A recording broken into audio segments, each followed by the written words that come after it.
Wow, Corsair really said, what if? So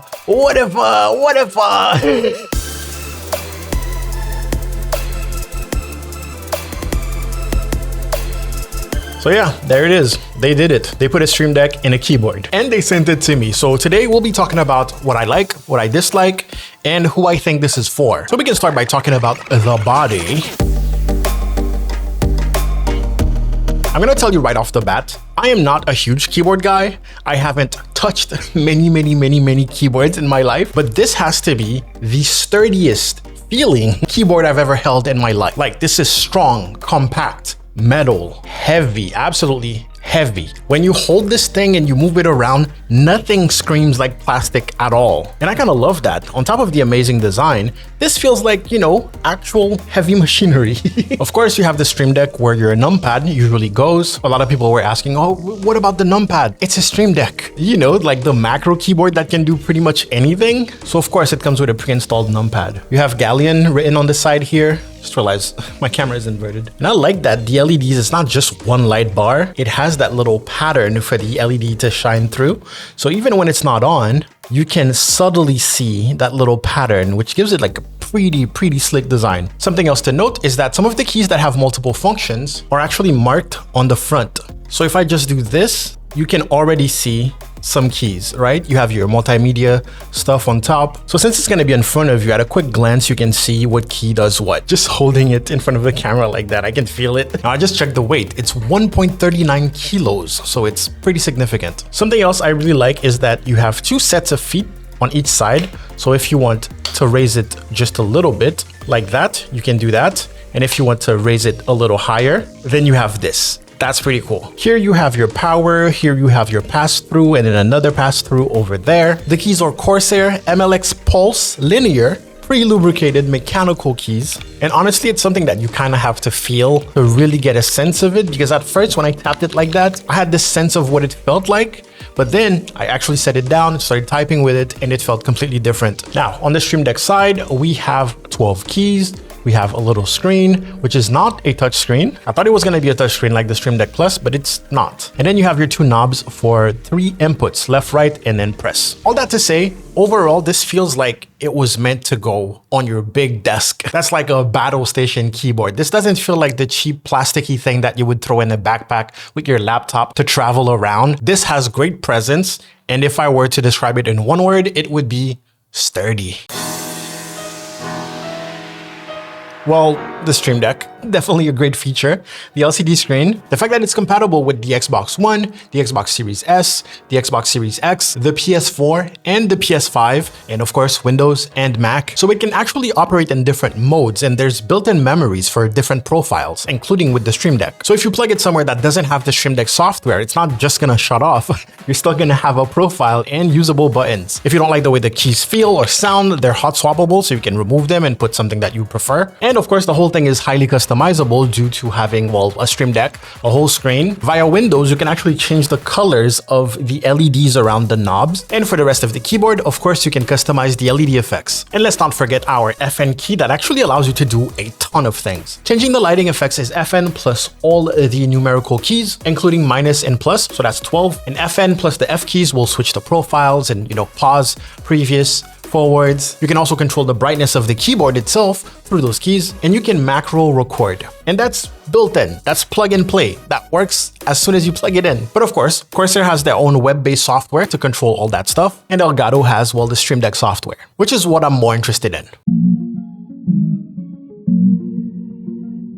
So the first time I tested it was on a different computer. I'm installing it on my main computer now just to show you the process and give you some tips. First of all, if you already own a Stream Deck and you have the Stream Deck software installed, it's going to tell you to update. Don't even bother. Close your Stream Deck software, go to the Elgato website and download the latest version. So it's going to install it, you're going to open it, and it's going to tell you, hey, there's a bunch of plugins that are missing because this actually comes with some profiles. You want to log into your Elgato account, boom, just like that, and then install all. Hopefully it works this time. It didn't work on my other computer because some weird permission. Oh, it looks like it's working. That's perfect. Oh yeah, smooth. If that doesn't work for you, you're going to have to click on some keys and then install them one by one. But I was lucky. Now, this is something that I actually love with this, is that there's so many like pre-installed profiles to really give you an idea of how to use this optimally. Not necessarily optimally, but like to show you all the possibilities, which I really love. And right off the bat, we kind of have an idea of, how to use this or who is it for. I would classify this keyboard just like I would classify the Stream Deck Plus as a desktop dashboard, mostly, that you can use from time to time to open stuff or control stuff, but not something that you're gonna actively have your hand over all the time. Kind of like your numpad, actually. It's not something that you're constantly pressing. And the reason I say this is because my use of the normal Stream Deck, for example, if I'm video editing, I have this profile and I do not touch my keyboard, pretty much. I almost never touch my keyboard. My hand is on the Stream Deck the whole time and I have everything I need, right? Whereas the Stream Deck Plus is more like, hey, show me what's going on. And if I need to adjust something, that's when I'm gonna touch it. So let's take a closer look at those default profiles. So on top here, you have an image that shows home in the middle, and then left, right, or arrows. That means left is switch profile left, and then right, switch profile right. There you go. So yeah, as you can see, switching the knobs switches the profiles. And if you still want your precious numpad, you still have 2 pages right there. So if you do get this keyboard, first thing I want you to do is basically go to the Stream Deck software and click on each button. And at the bottom here, basically analyze what they do. This one, for example, is a soundboard. Bruh. For the weather, for example, I know that it is definitely not -7 where I live. So clicking down here makes me realize that it's set to New York City. After selecting my actual city, we can see that it's 21 degrees Celsius. Now, of course, each and every single button can be customized by basically dragging and dropping the option that you want. From the side here, you can also install more plugins. I'm mostly talking for people who are not familiar with the Stream Deck. The possibilities are literally endless. And if you look here, you're gonna see keys. So that's for the keys. And then for the dials, you have different buttons because, well, it's a different system. And remember, you can set each option to turning the dial once counterclockwise, turning it once clockwise, and then pressing down on it. So Stream Deck plugins are something that I really want you to look into because there's more possibilities than you can think of. Discord, for example, you have user volume control. So if one particular individual is loud, you want to make sure you authorize access through Discord. Down here, you'll have options between specific user, where you can actually go through a list of how many people are in the call with you, and you can pick the specific user or any user. And in that case, if you look here, you'll see that you can adjust the volume by turning the knob, but also you can switch to the next user by tapping. I can probably test this right now by hopping in a random call. Okay, so I'm in a random call, and you can see that the user list appears here.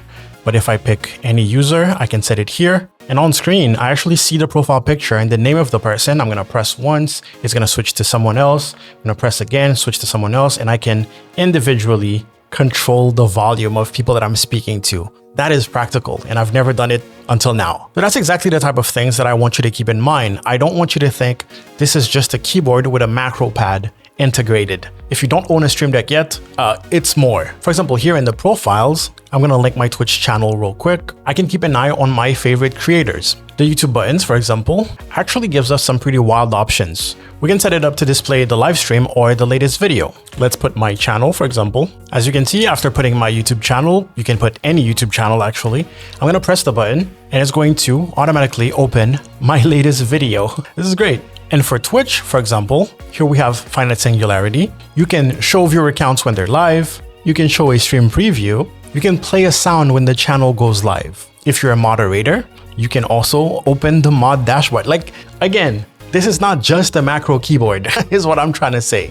Hopefully that's clear enough by now. And what I'm showing right now is just plug and play. Those are the default profiles. Especially now that Stream Deck has support for long press. That means that you can press once to open up an app, but you can also long press to close the app, giving you absolute full control. Now let's say you're too lazy to create your own profile and that sounds very complicated and you want more of those pre-made ones. Well, thankfully there's a little colorful button right there you can click. And that'll bring you to the Elgato Marketplace, where with just one click, you can basically get those profiles downloaded to your Stream Deck software directly and get going. Now, some of them are free, some of them are not, but the chances are if you play a game that really requires you to have a bunch of macros, like Star Citizen, for example, someone already took the time to make a whole profile pack for it. Just like you'll see EVE Online, Battlefield 6, Arc Raiders, that's a big one. So you don't have to worry about spending hours or days setting up your actual own profile. Just get them from the marketplace. Look at that, there's Roadcraft. And of course, since there's a whole community behind it, more and more will be added. I might even add my own. What do you think? That being said, even if we're customizing your own, there's plenty of packs of images and icons out there that you can use to just make your own. And just to make sure, you can actually filter on the website by going to Profiles and then setting your device to be the Galleon. There you go. Now you know that all of those will absolutely work with your new keyboard. And there's loads of them. Oh my God. Jurassic World. Farming Simulator. Finally, we have the software for the keyboard itself, which I'm not gonna lie, personally, not super interested in because, again, not a huge keyboard guy. I usually plug it in, use it for typing, never switch profiles. But for you, if you're interested, you go to Corsair Web Hub. You wanna make sure you're authorized, select your device up here, click connect, and boom, we're in. And from there, you can do, well, all the fancy stuff that you're used to doing with keyboards that I'm not used to doing with keyboards. So on this website is where you would go to actually customize like key assignments and things like that. If you really want to control your actual macros, set up pre-typed text, but also test your keys. At the bottom left, if you go to device settings, there's even more option, brightness, Windows lock, firmware updates. That's where you're gonna find it. While we're here, I can show you the easy color effects. So holding FN and all the numbers here. Number 3, we got that color wheel. 4 is this one, so it's like the passing rainbow. 5, I believe it is my favorite. When you type the keys, they highlight and then they slowly fade out like this. Oh, I love this so much. 6 is the one we were on. You type 1 and it ripples away. That's pretty cool. 7 is fading between different colors. 8 is fading in and out between different colors. And by the way, you can retype them again for things that are color specific, for example. We'll see that later. Here we have this pass. This is nice. And on the 0, we have color specific. So if I press it again, I get this color and I can pick the color I want. Then we have minus and plus that are actually used for the speed of some of the effects. I'm gonna try that, make that super slow. And then I'm gonna increase it, make that super fast, as you can see. That's pretty nice. I really like that. This one might be more visually telling. Let me really increase that. You see how fast that's going? And then I can really reduce that. So as I said earlier, there is a hardware mode, which is when there's no Stream Deck software running, what is it gonna do?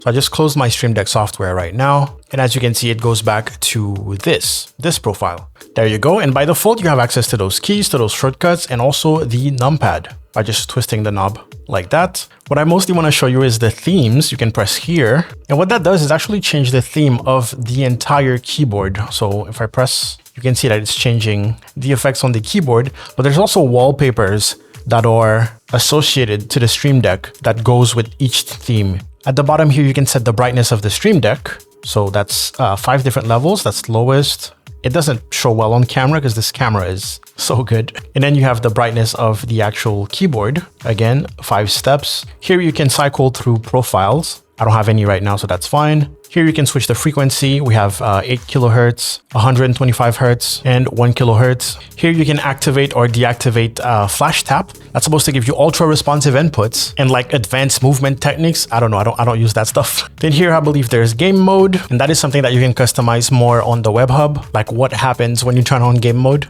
Oh yeah, and to customize the LEDs on the knobs, you have to go to your Windows settings, Bluetooth, and devices. Then go to keyboard. Then you'll see dynamic lighting. And here you'll see 2 entries. So in here, you can choose the effect and only a couple of them are actually going to work. Breathing is going to fade in and out, and then rainbow is going to fade in between colors. As you can see, we selected the second part, but it's actually applying the effect to both of them all at once. In order to change them individually, we have to pick a gradient. Right there, you'll see it's turning off one of them. We're gonna click on the little arrow here, and then I believe we can pick the colors. Yes, look at that. Beautiful. Ain't that beautiful? That's pretty cool. Let's stay true to my color scheme. Let's go purple and teal. That's nice. An extra tip here is that you will see up top, there's 4 little windows, right? An extra tip here is that you have 4 windows here, but for example, top left, you'll see that this is telling me what the knob does, but there are only 2 knobs. So how do I get to that bottom one, for example? Well, you actually have to press and hold. I did say that you had 3 actions with the knobs, which is left, right, and then press, but there's also press and hold, which will basically switch. Same thing here. If I wanted to control Spotify, for example, I could press, hold, and boom. Now I'm controlling Spotify, which I don't use Spotify, so it's not connected. So that means if you're creating your own profiles, for example, and you want to have full control. Let's say I would drag my overall Discord volume control at the bottom here. Then from the volume controller, I could have manual software detection. So this would allow you to basically select the game here and lower the whole game while you're streaming. And then we'll put input device control, boom. And that's for your microphone. So now you have 4 different volumes that you can switch in between by just holding a little bit. So even if it's only 2 knobs, which again, each one of those have 3 different controls. So the top one can go left, right to do something, press to do something. The bottom one, same thing. So that's 12 extra buttons, if you will. That's 12 extra buttons just for what's on screen with the 2 knobs on top of your regular 12 Stream Deck buttons. That's a lot. That's a lot. Oh yeah, and you can set a screensaver. So from the Stream Deck software, you go to settings up top here. And right there, you'll see set screensaver. You can then click on image from file and just put whatever image you want. And this is what it will look like.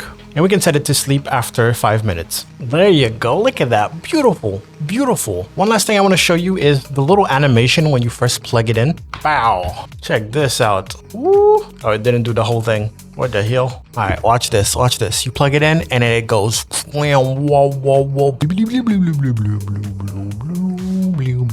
Welcome to your brand new Corsair keyboard. Are you ready to game, to play Ark Raiders and Battlefield 6 and Fortnite and Animal Crossing?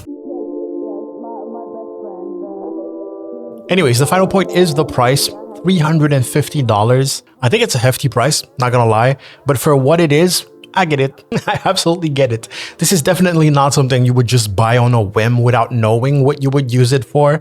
I think if you are a professional content creator, for example, and you don't already have like a Stream Deck Plus, and you don't have a Stream Deck for some reason, like, I think this is great. Next time you want to upgrade your keyboard, get this one. Considering how solid it is, considering it is hot swappable, it actually ends up being a really good deal on a 2-for-1 Stream Deck Plus keyboard. So yeah, that's my opinion. I believe it's a very different purpose for a normal Stream Deck. I believe it is more like the Stream Deck Plus, although I wouldn't say that one replaces the other. It is more convenient than a Stream Deck Plus because it's right there on your keyboard. But if you already have one, I don't think you need the other necessarily, unless you want it, then get it by any means. I use a software called Blender 3D that actually makes good use of the numpad, and I think it's going to be practical to actually have icons that match what they do on the numpad on the Stream Deck of this keyboard. But yeah, that's enough yapping. Big shout out to Corsair for sending me this one. As usual, there will be a link in the description to learn more about it. Like, this is my advice, like from adult to adult. Before putting $350, don't just listen to YouTubers, actually read about it and make sure you learn about everything before you spend $350, especially on a keyboard. But mostly because there's more information than what I can provide in a short YouTube video like that. I tend to focus more on the stuff that I'm interested in, like the Stream Deck part more than the keyboard part. So yeah, do your due diligence before buying. That's just my advice. You do whatever you want. Anyways, link in the description if you want, and I'll see you next time.